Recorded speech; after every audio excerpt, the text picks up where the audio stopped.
Hello, my name is Mark Gibson, and you're listening to the podcast version of the Teagasc Signpost Series, a weekly webinar that promotes and examines sustainability in Irish farming.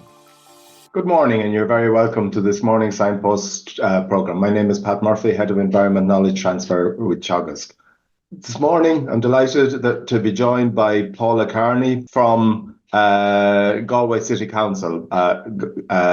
Paula is the Biodiversity Officer with the Council, and I suppose she's been part of a movement over the last number of years where the county councils have been engaging biodiversity officers, I suppose to help understand the biodiversity in the areas that they're working and to engage citizens and communities to improve biodiversity. You're very welcome, Paula. Thanks very much for having me, Pat. I'm delighted. I'm delighted to be here. So I'm just making sure my phones are turned off. The project, or the main part of the discussion, will be about a project where the bovines, who are often maligned as being a challenge to biodiversity, I suppose, can be part of the solution in some instances. That's correct, yeah. I suppose it's really, the project was, I suppose, looking to engage the public on these projects and to, I suppose, demystify and maybe kind of remove the negative press that is surrounding, I suppose, agriculture and grazing, as that it is contrary to biodiversity, where it's actually quite the opposite. Really, from our first farmer 4,000 years ago, our landscape has relied on grazing and managed, and a lot of those grasslands are protected under European law. So we're very much reliant on grazing. Undergrazing is as much of a threat to our protected landscape as overgrazing is. So it's finding balance and very much working with farmers. And obviously they are the custodians of the landscape and learning from the generations of the work that they've done. And they'll know more about these places than we could ever even imagine. So, and every place is different, so it's really looking at different localities, looking at different areas and working very much with the local farmers. So it has been a very challenging project, but very interesting. And I suppose what I'll tell you through the talk, it has been really worthwhile. We've had amazing engagement, and really the participation of the local people of the area has been wonderful. And really, it's inspiring, as the children in particular, they come to site having researched agriculture, having researched climate change, and sustainable agriculture and all of that. So it really has been, it has been it has exceeded my expectations. That's for sure. So this morning by Ivan Kelly. Ivan is a biodiversity specialist, specialising in uplands and high nature value areas. You're very welcome, Ivan. Thanks very much, Pat. Good to be here. Okay, Paula, without further ado, if you're ready, we might share your presentation and fire ahead, if that's okay. Right, you.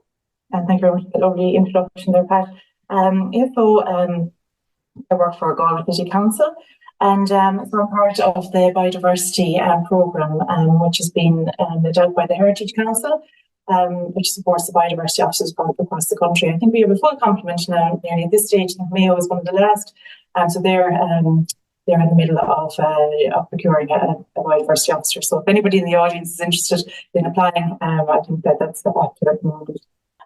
So a presentation there. So I'm going to give you a little background into the work of the biodiversity officers, it's particular to my role in Galway City. And really, it's kind of just going to bring you through how I really arrived at the Ballyloughane Conservation Grazing Project, and through, I suppose, the different activities and actions that are required by the biodiversity officer. So I'll just give you a flavour of the type of work and this is how I arrived at this project. So I am part of the local biodiversity officer programme, which is a very exciting initiative. There are biodiversity officers in some of our local authorities up to a number of years ago. In the last 2 years, this has really ramped up, and as I say, to have that presence. But before the biodiversity officers, there was amazing work being done by our heritage officers across the country who have been in place for a number of years. So really, we're standing on the shoulders of giants, really, the amazing work that they've been doing across the country. So it's very much working in collaboration with them, our heritage officers in the local authorities. So really the role of the biodiversity officer is, our main role is to really develop a biodiversity action plan if there isn't one in place. There is one available for Galway City Council. It was developed in 2014. And So in order to inform that, and as Pat said, it's really our job is to try and understand as best we can the biodiversity of our jurisdictions, the threats and pressures on that, and equally what we're doing well and what maybe we need to improve upon. A lot of that is fed down from national policy, from the National Biodiversity Action Plan, and also implementing the All-Ireland Pollinator Plan, which I'm sure most of you are familiar with. And Galway City Council, I've certainly seen before I even started the job, the evolution really of the city because of the measures from the All-Ireland Pollinator Plan, which has been really, really positive. Positive for as an amenity, but also very positive for biodiversity. So another part of our role is obviously looking for funding. So it's a huge part of our job, and also then administering that funding. I would say we're going into a next iteration of Biodiversity Action Plan in Galway City, running from 2025 to 2030, and I say that's come from the recently published Biodiversity Action Plan, the fourth iteration of that. So really, it's a shorter time frame than the last one, because it's really the changes are rapid changing in our ecosystems, but also legislation and policy. So it's really to try and have a plan that can work and can be adapted to deliver really on emerging data, on emerging science, and equally reacting to, I suppose, the issues with regards to climate action. So it's very much is with regards to the planning hierarchy. It will be administered through the City Development Plan and also the Climate Action Plan with regards to biodiversity action. Numerous pieces of legislation, which I'm sure you're all familiar with, that we have to familiarise ourselves with, and to ensure that this legislation is incorporated into our actions and our objectives for planning development, or for our biodiversity action plan.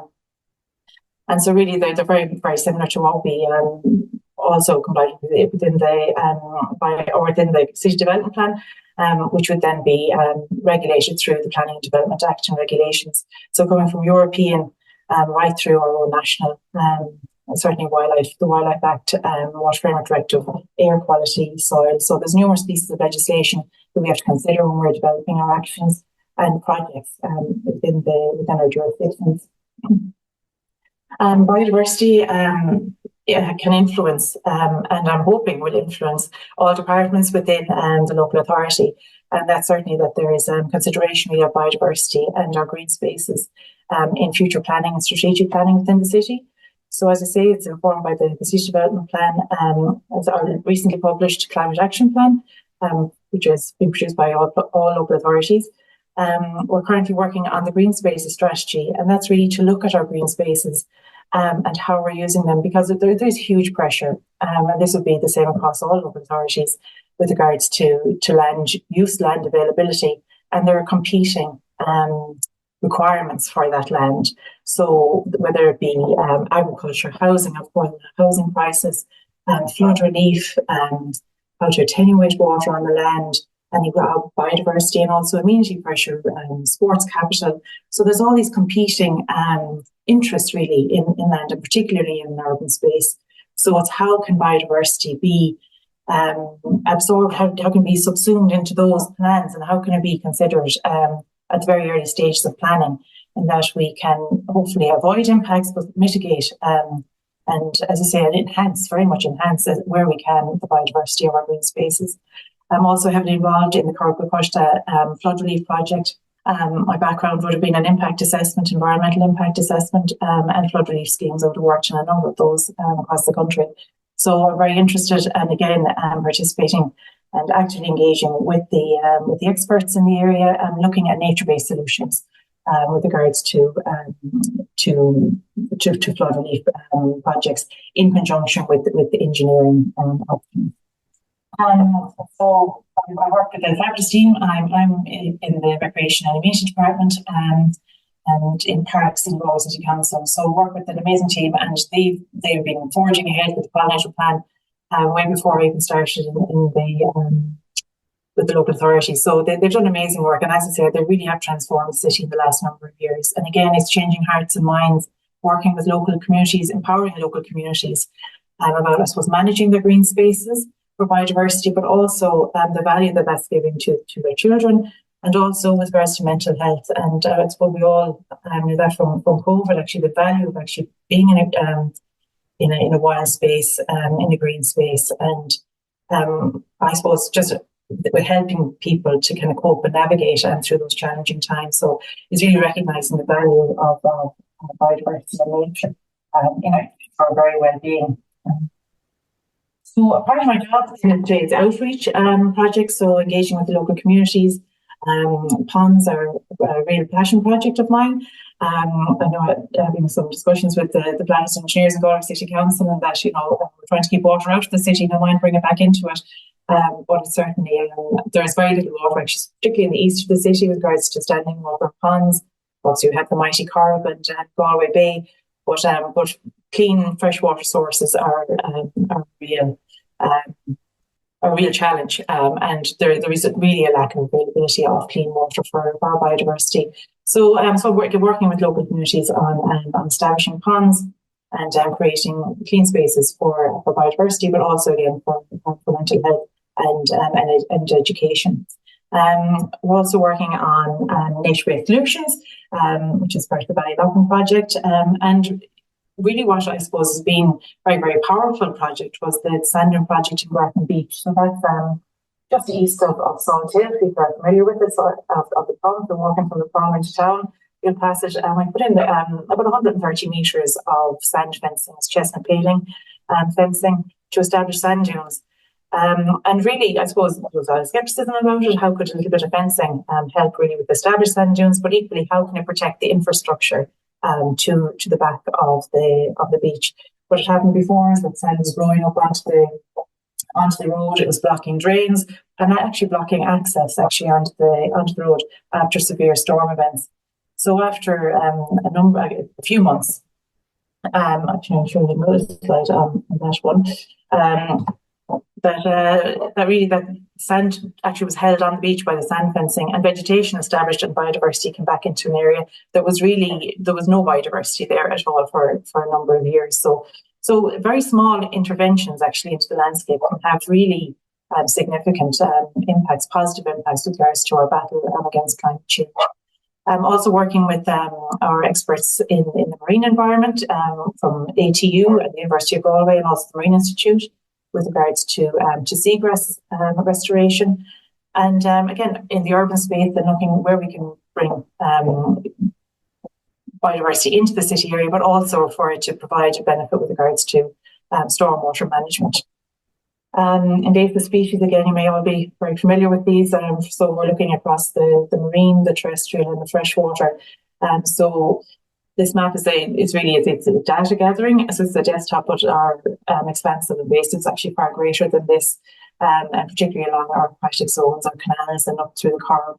So this is a project that has been running for a number of years, really to try and capture that data. And we're also experimenting really with herbicide-free methods of controlling our invasive species and trying to get as much information for people to be able to manage invasives or equally with experts with regards to their education, particularly the very troublesome species such as Japanese knotweed and giant hogweed. So it's really, and again, it's very much about geographical. Invasive species behave differently around Ireland, so we're looking very much at how these species are spreading in the west of Ireland because of our climate, and it's really kind of so to making it very, very site specific. So we're really working very closely with experts and invasives trying to do that. And so you're looking at finding alternatives to herbicide. This is a foam stream. This is a horsetail. This people might be familiar with. So and it can be it's not a regulated species, but it can be very troublesome, particularly in our urban spaces. So as technology emerges and I suppose looking at products and techniques that are biodegradable and have a minimal impact on the environment, we're really looking to do our utmost with that and trying to certainly minimise the use of glyphosates and herbicides. So the funding, the main funding stream for the Biodiversity Officers is through the Department of Housing and Local Government and Heritage. And so that's the Local Biodiversity Action Fund. So I started with Galway City Council in 2022. So that was my first job, was to try and get some funding. So the projects we're working on, Ballyloughane wetland restoration. So a number of these projects actually are framed around these nature-based solutions, which I'll discuss a little bit later on, and looking at ecosystem services, how to work with nature, really with regards to a number of our threats and pressures to our ecosystem, but also to our way of life.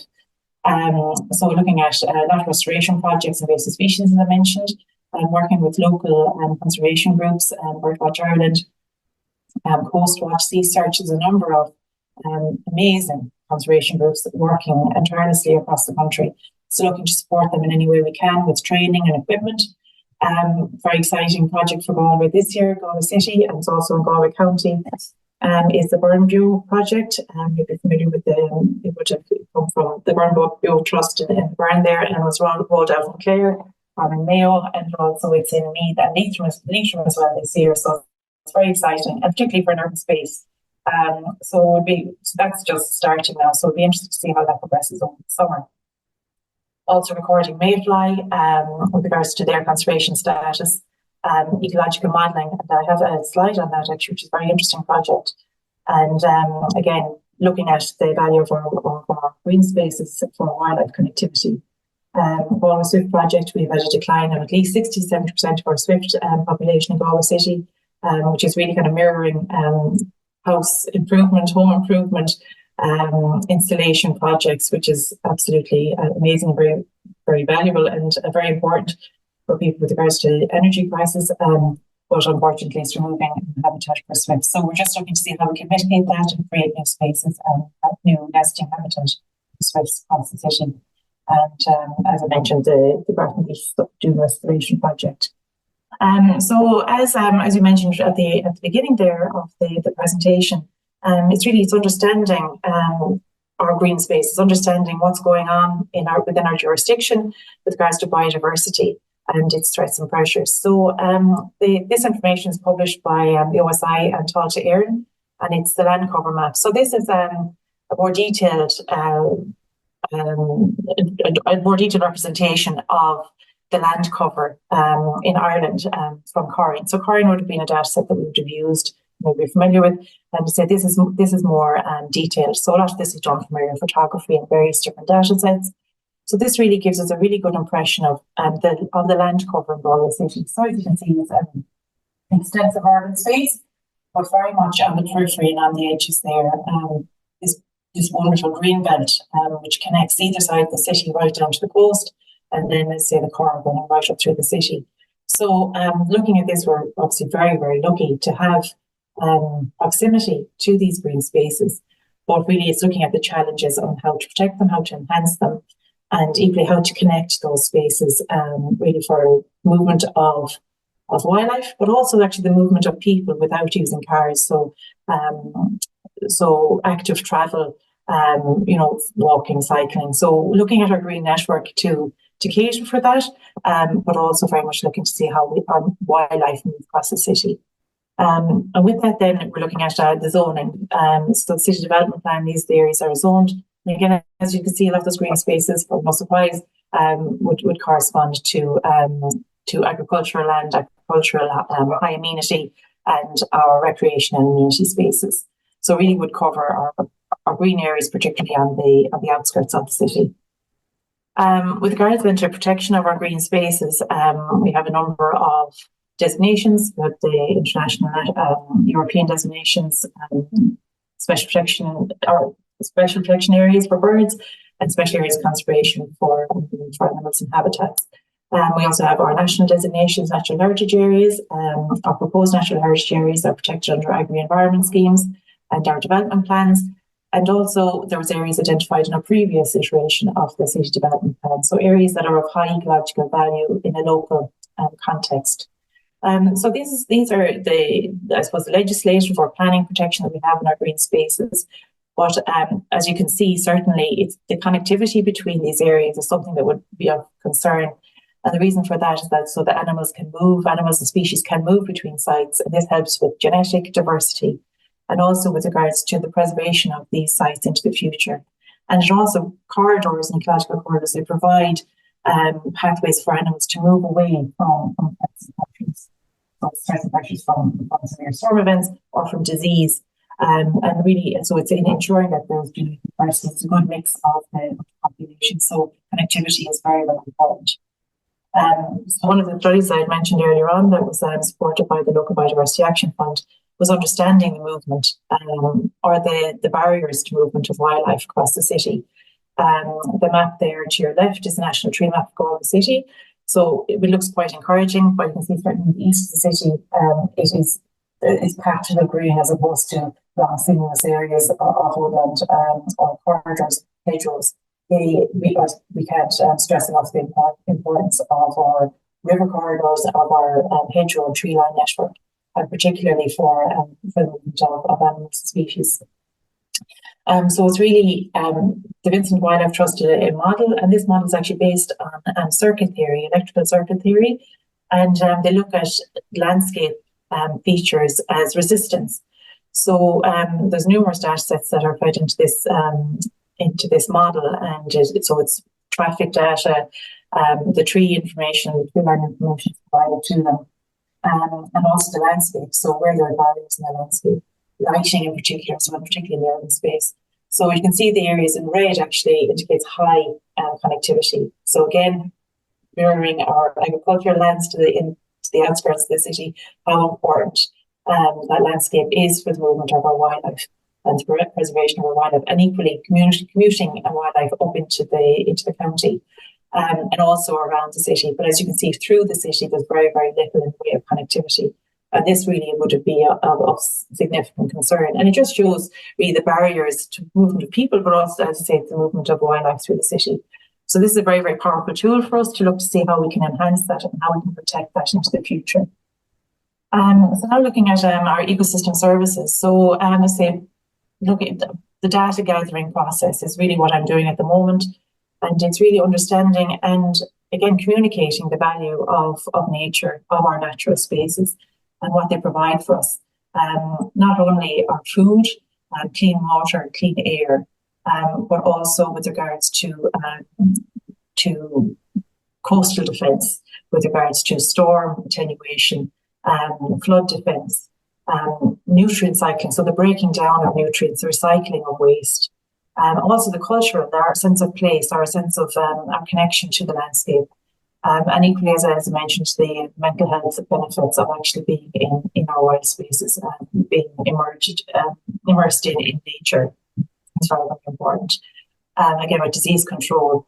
So there's numerous, as you can see there in the left, really what nature provides. So I suppose putting it on economic terms and how these things came together is trying to communicate, putting a value on the provisioning of what nature provides for us.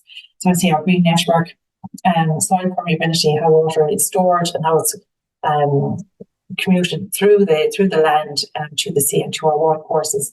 And obviously water stored within the land takes the pressure off our storm sewer network, and equally then helps us with regards to when there are storm events that we have more capacity, which is certainly not the case at the moment. And so water storage is obviously a significant issue and a significant benefit and value really of our ecosystem services. And again, you can see, looking again to the outskirts of the city, where those ecosystem services are more prevalent and are very much relying on those green spaces or agricultural spaces inside the city. And on our bottom right-hand corner there, the carbon storage. Again, those managed grasslands are peatlands, or semi-natural grasslands to the outskirts of the city, and right way down to the coast where we have agriculture and high amenity value lands, again, are very, very important for regards to our carbon storage within the city. So I'm looking for opportunities for green infrastructure, so to bring more green spaces into the actual urban centre, and trying to look at novel ways of doing that through hedgerows, through creating stepping stones, and through the Harris Corner project, by creating small little niches for nature, we can provide stepping stones for our pollinators and for our wildlife to move throughout the city, providing small gaps and hedges on walls. And for very small interventions have far-reaching effects and benefits. So with the green infrastructure, then we're looking then working with nature with regard to nature-based solutions. And nature-based solutions are to look at to sustainably manage and restore our ecosystems to address the societal impacts of climate change. So with working particularly on the flood relief scheme in Galway, we are looking obviously at engineering measures, but how can we also look at nature-based solutions as a support and maybe as an alternative to hard engineering solutions that will provide the land use stacking that we need. So providing for amenity, providing for water attenuation, maybe providing for sports. So it's actually looking at the different land use and actually stacking those land use requirements in our areas to make them function far better, but also looking at how nature-based solutions can be incorporated into that. So, so I've been trialling it at the Sand Dune project in Galway, but I suppose the more traditional or the more commonly referred to ones, particularly in urban space, are green walls, rainwater gardens, green roofs. So they'd be normally, I suppose, the go-to in an urban space. So we're certainly looking at those, and I'm also looking at our green space to see how can we manage them better. And as I say, with regards to the Sand Dune project in Grattan Beach, this is a very well-used amenity site, and which an area that had to be fenced, but equally making sure that we can accommodate the recreation side of it, whilst providing a space for nature and also providing a defence against coastal erosion. So this is a project where we're kind of trialling these land use stacking objectives. And as you can see, in a very short space of time, if you leave space for nature, how adapted or how well able it is to establish itself, and if we get out of its way, it certainly knows exactly what to do. As they also seagrass restoration, not immediately visible like the Grattan Beach project, but so this is a very, very important project, and seagrass and salt marsh restoration are very, very efficient at storing sequestering carbon. So this is a very efficient project in the right hand side. Okay, so the Ballyloughane Conservation Project. So we looked at the site in Ballyloughane. It's a site that's in the peri-urban east side of Galway City, beside the beach. Again, a very well-used amenity. For the beach, there's also a sports ground, the Lee Mellow Sports Ground is close by, and a grassed headland to the east of the beach that is used by walkers, and yeah, it's a very, very well used amenity. It's used morning and night really for people getting the daily walk in. So it's a very, very well used area.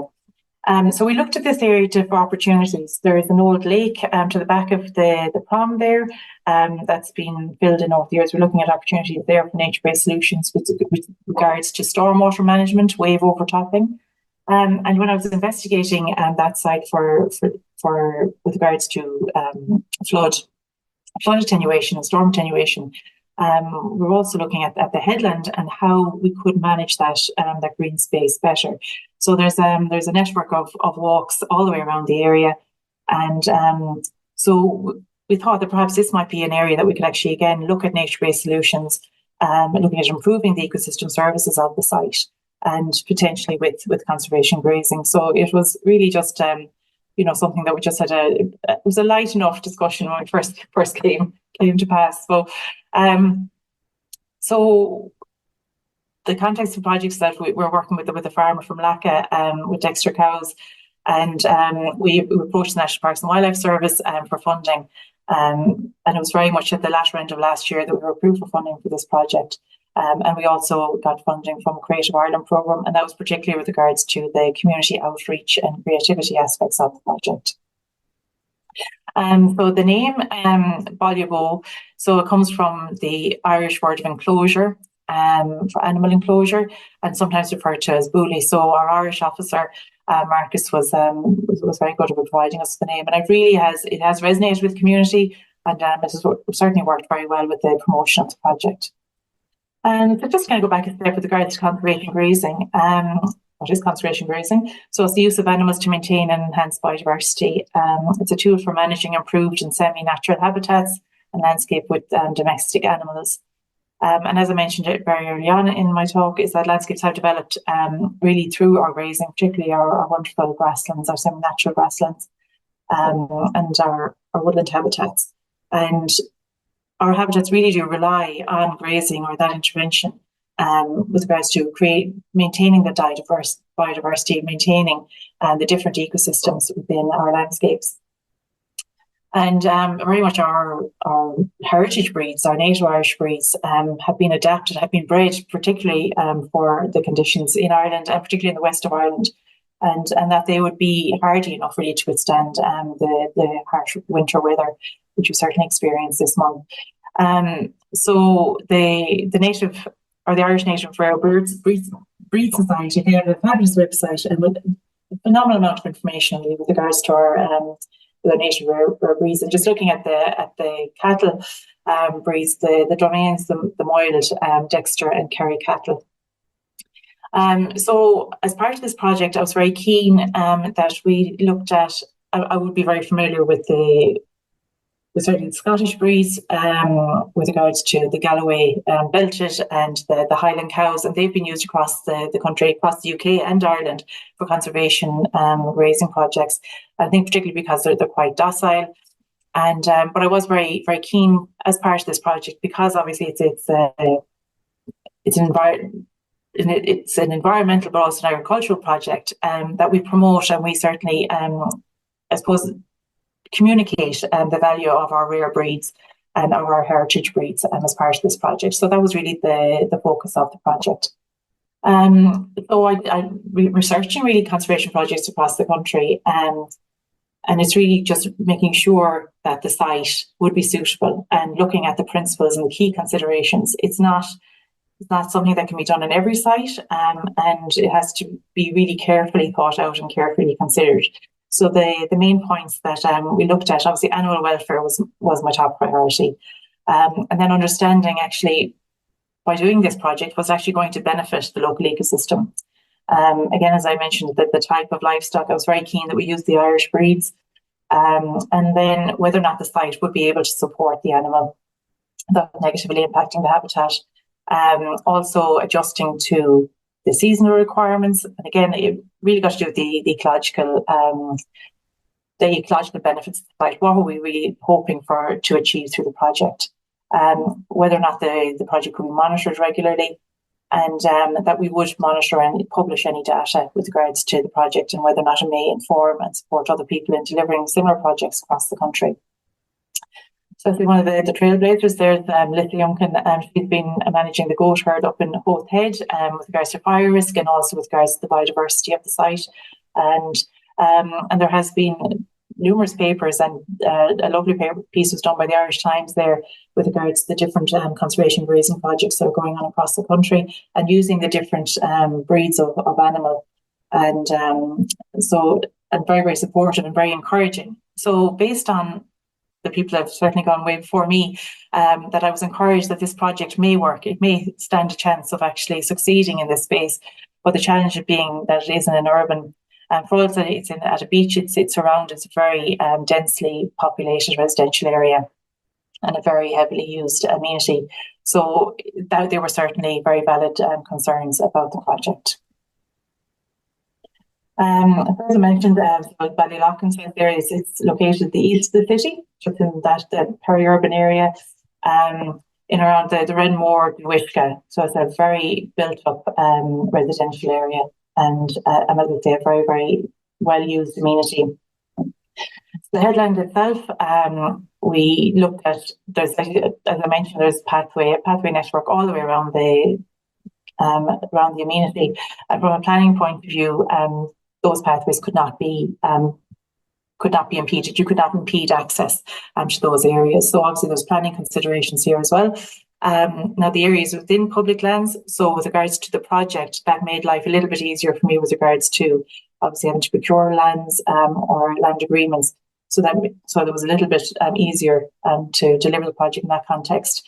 However, but the site actually is within a designated European Site Special Area Conservation, Galway Bay Complex SAC, which is another complicating factor, and then understanding the environmental conditions of the site. The objective of the project really was looking at how we're managing our green spaces. We have vast areas of managed green spaces within Galway City that prior to the All-Ireland Pollinator Plan were mown very regularly on a 10 to 12 day basis rotation. Now the Pollinator Plan has reduced that significantly, but it's looking to see how could we was there any other novel ways of managing these sites by cutting down our emissions, because obviously mowing and resources and disturbance to wildlife, were there other ways of sustainably managing these sites? Again, with regards to, because there was no fertilizer applied to this site, but it was very, very heavy. It is a very heavy grassland.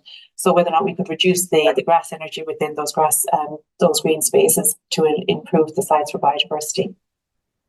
Also looking for opportunities to provide nesting habitats, nesting and feeding and refuge for our coastal birds, but also species such as skylark and meadow pipit that have attempted to nest in the wetland on numerous occasions. However, because of the amenity pressure and dog walkers, dogs running across the green spaces, obviously are not compatible with nesting birds.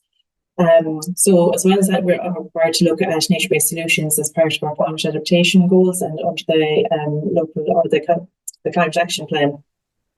So there's a number of different objectives really that I'm looking to kind of achieve through this project.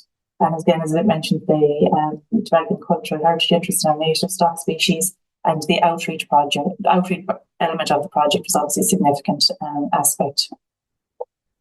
So there's loads of information out there, particularly that has been prepared, compiled by the National Biodiversity Data Centre, who've done amazing work over the last number of years and digesting complex scientific principles and making them very available for people, and how small changes can really help biodiversity.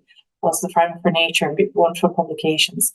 And really, I suppose, it's understanding the role of grasslands and sustainably managed grasslands in climate action and carbon sequestration and storage.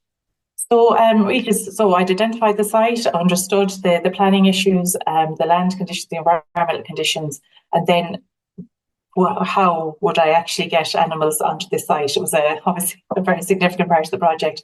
I don't have any animals myself, so I reached out to the Soils Environmental Advisor at Teagasc, and she was very, very helpful in basically, I suppose, kind of reassuring me that actually this project could actually be could be a runner. So they came and visited the site, and obviously my concerns were, because at the time it wasn't fenced, and obviously animal welfare being our priority, what would be required to ensure the animal welfare at the site, and then whether, and she also helped identify or reach out to colleagues if they knew of anybody that had a heritage region would be interested in participating in the project. So Keith Fahey actually is a part-time farmer and also works in Teagasc. He'd started breeding dexters, and thankfully was very happy to participate in the project. So really, it was amazing that we were able to find something that was so enthusiastic and very happy to participate, and absolutely give us his animals to have in an area where he wasn't actually based. So very much entrusting his animals to Galway City Council and to the people of Brenmore. So as part of that, we had to do a process and screening report with regards to the site being designated as a special area of conservation. And as I say, our studies with regards to the environmental conditions. We also looked at the stocking rate. Keith at the time had 8 animals, but based on the size and the availability of animals, actually when the project was initiated, so we had 5 available to us. So the stocking rates are based on the type of habitat and also the species of animal that you're using. So some various publications. Also the Rare Breed Society have some information on that on their website with regards to stocking rates. Obviously, part of the project, because we're working in a public space, public community, was a consultation piece with with stakeholders in the local community. So again, it was really like a soft launch. It was kind of just engaging with the main people around there, the active retired, whether or not they were interested in becoming part of the ambassador program, with local schools and local councillors, GAA, whether just really kind of finding out just. Did they think we were mad doing something like this in an urban space, and would they be happy to participate? And really, I suppose, looking for support for the project. And then equally, trying to kind of gather information on our communication piece. How are we actually going to communicate this project to the local community? What was the education aspects of it? How are we going to really engage and excite the enthusiasm and interest of the local people and the local schools on this project? So a lot of work went on behind the scenes and a lot of research really into how we communicate this project. So thankfully, Keith gave us his lovely dexters, and I say that dexters have been used across the country. They're used in the Burn and a lot of upland sites, particularly in Kerry, but also and our president has them up in Oris Neutron as part of a grazing project there. So I'm certainly inspired that there's certainly evidence to support that this project could work at this site, and because it's a very exposed site there, and because they're hardy animal, we were happy, and Keith was happy that they'd be hardy enough to really withstand the environmental conditions. And the benefits of dexters is that they, I suppose, in comparison to mowing can back the ground and it gives it an even sward. Whereas the cattle, they gradually move through the paddock. They wrap their tongue around the grass and pull it up. So they're creating these small little exposed areas for the native wild flora seed to establish. Also, the hummocks that are formed, or the variable grassland sward, provides the microhabitats for other species of birds, reptiles, amphibians, and small mammals. And they can hide safely within the meadow and move from one microhabitat to another. So really, it's really kind of looking as though the value of them is actually removing that grass energy really from the grassland, removing the competitive grass. It's a very heavy grassland. The grass, because it was only mown once a year, would tip over and smother any of the native flora. The seed bank is there, but they weren't really given a chance to really establish. Dexters have quite small hooves. They're quite small and wide, but then they don't poach the ground very readily. But the small areas again provide space for the wild seed to establish. And also, dunging was a concern of the public with regards to smell. But equally, then part of the education piece is like the value of cow dung to local biodiversity and from insects, fungi, and microorganisms, and how it's all broken down and delivered back into the soil. And again, about recycling, not having to fertilise the ground, and providing all of this food source, the very necessary food source to our smaller mammals in the area and birds. And so the area is about 1.7 hectares, as I say, was managed as no-mow for the last 5 years or so. The habitat is classified as dry meadows and grassy verges with the Irish classification system. And in the Irish vegetation community system, it's false old grass and cocksfoot grassland. That's a very, very dense grassland sward. So, as I said, there were some species, wild flora, found within from the botanical assessments that were conducted. So we had confidence that the seed bank was there, and with proper management and grazing regime, that the natural flora would be given a chance to flourish in the area. So species such as self-heal red clover, tufted vetch, and common knapweed, were found within the sward. So the animal welfare aspects, because as I say, this is a amenity site with a path network and really nothing else. And very, very minimal in the way of shelter. There's no real hedgerow or vegetation around the periphery. Because it's a very windy site, and for all of the dexters are a hardy breed, persistent rain and wind would be obviously a considerable concern and issue for the animals. So we've managed to get it was actually a concrete dugout, but it was actually very effective at the site. So we got that from Murphy Concrete. So it wasn't their normal request for concrete dugout without the seating, but it actually worked very effectively for the animals, and we lined it with cow mats. We also provided, Keith was able to provide a portable IBC water supply. Because it's a pilot project, we weren't sure how it was going to develop or whether or not it would be successful. Everything that really was installed was temporary, and just for us to kind of to understand and see how the project developed over time. So there was no permanent water supply provided there. But our park staff, who are amazing, who also have farming background, have farms themselves, they really looked after the day-to-day welfare of the animals. And then at night we had a security team checking the gates, checking the locks, checking the animals, checking their welfare at night. So really there was 24-hour surveillance of the animals, but also the people of Redmore really took ownership of them, and any issues or anything that were communicated back to us very quickly, which was very rare, thankfully. We also engaged the people as a part of an ambassador programme. And I conducted these monitoring, which will be ongoing throughout the 4 months. So as part of our information, we created a poster, which is provided on our website, but also at the site. And just to explain, I suppose, the value of having a diversity of species within a grassland, the different leaf types, sizes and shapes, with regards to not competing with each other for space and light, as the grasses were the dominance of grass, as they're competing for the valuable nutrients in the area.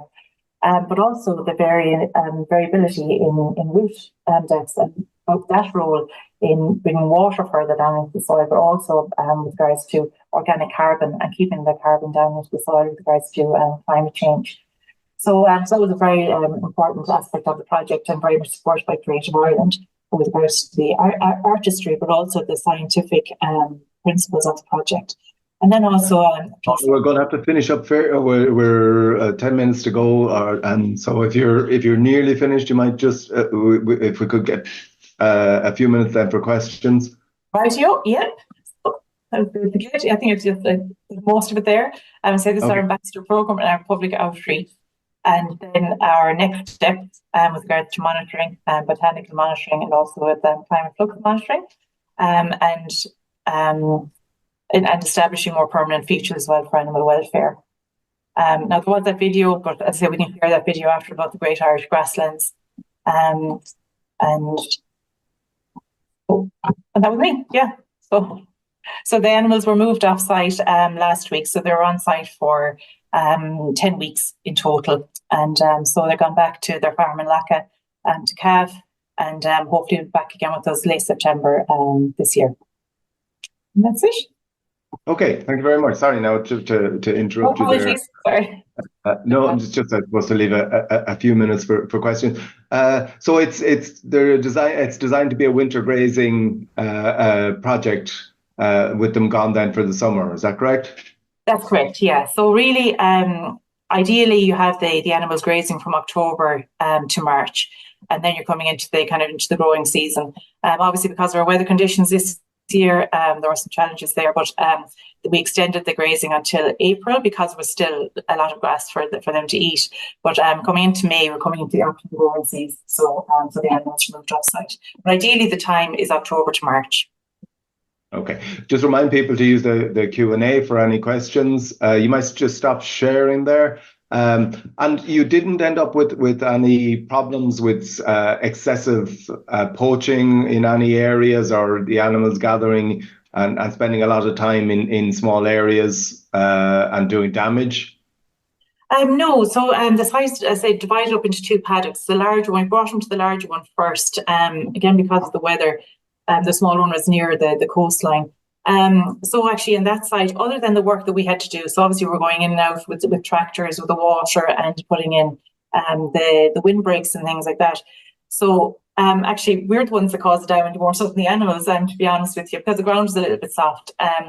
But no, actually in that first big paddock, they did really, really well.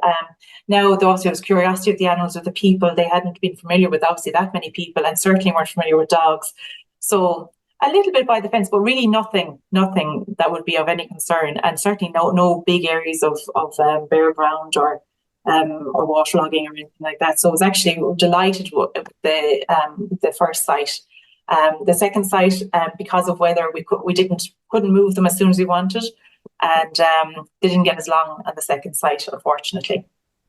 And in terms of the footfall of humans, did that increase, reduce? What kind of reaction were you getting to it?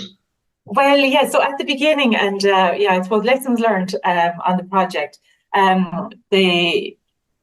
Once actually we had an idea for the project, and so we're working very closely with Keith. That actually funding came in kind of last minute, and when funding comes in, it has to be spent very quickly as well. And so the fencing went in before we had time to do our PR side of the project, and completely understandable. We received some negative feedback on that, and particularly I suppose with fencing, and I suppose it's seen as you're stopping people, prohibiting them from using a space that differently to the way they used it before. So yes, we had to kind of backpedal a bit on that. So certainly, I suppose if any advice to anybody, really is that public engagement, that public participation. And because it's in an urban space, it's not as easy as just opening a gate and letting them in. There are lots of moving parts to something like that, and as I say, a well-used amenity. But we'd at least 1,000 children from the schools, local schools, came and participated in the project, and people, it was part of their their daily ritual to go down and see the cows. And really, other than the initial negativity, the people of Renmore and Duishka really embraced the project and were so supportive and fascinated by it, really. And children that had never seen animals up close, and having that discussion about where their food comes from. And a lot of children not having that knowledge, not knowing that where milk comes from, where beef comes from. And then having that discussion about methane and about climate change and about having loads of different species in the grassland helps with that. And so, so it was a bumpy start. Let's put it that way. But yeah, we got there. Two questions coming in there now, Ivan. Yeah, Paula, I suppose one here, you mentioned that, the land is SAC and that you had to do an environmental assessment. What, in those discussions and so on, where does the use of that land for agriculture versus, we'll say, letting it scrub up or taking like a cut of silage and so on, was there any discussion on that, or which is most beneficial? And then I suppose the lead on, what are the next steps, as we'll say, for the management of the site over the coming years in the line of monitoring? Yeah, so it's an interesting site in that for all it is, it is included within the designation boundary, but it's actually made ground. So the initial boundary would have been mapped from the old 6-inch mapping. So that area was filled over time with rubble, with limestone rock, to create space for the housing developments within the Renmore Duishka area. And so then it was capped, but it's actually the limestone grassland that has formed there because of the nature of the ground and because it's inert material. So with regards to, say, I suppose people are familiar with the conservation objectives or the objectives of the designated site, this grassland actually isn't one of them. So because it's a coastal designation. So the area was being managed as a grassland, and because it had, I would say, affinities to annexed habitat, that we would actually encourage and develop that grassland actually to benefit the biodiversity, benefit the local ecology. But with regards to establishment to scrub, was never really a question or a discussion. It was actually managing it as grassland the best way that we could. And yeah, there's other grasslands in the city that are cut for silage, other areas that are grazed or rented. But this was very much a project with regards to conservation and biodiversity with agriculture. Will you be doing ongoing monitoring to look at the value of the site, the value of the habitat over the coming months and years to see how the habitat does change? Yeah, so we had the baseline biodiversity study done first, and that will be ongoing this summer. So we'll do early, mid, and late summer transects across the site, and then working with ATU, we'll look at doing carbon flux monitoring, and also then public perception and surveys as well with regards to these types of projects, particularly in an urban space, which I think would be a benefit then if anybody else wanted to participate. I suppose just, as I say, the lessons learned, I'm very happy to share that it wasn't easy at the time, but it's not overly straightforward in an urban space, but it can be done. It can be done, and certainly bring the people along with you. The people that are using the space with you is certainly something that I've learned, and it's a very, very important part of the project. Just maybe briefly, you mentioned the invasive alien species, something that we're very aware of in the farming sector at the moment. Any, I suppose, any lessons from the work you've undertaken? And there was a particular question on the herbicide-free control methods used, and what was the success with that? Yeah, so the herbicide-free, they can be very successful when you've got a young stand or just a new colonisation. So if it's something that's quite small, it's delicate, they can be very effective. It's hot water that's encapsulated in an oil, a biodegradable oil.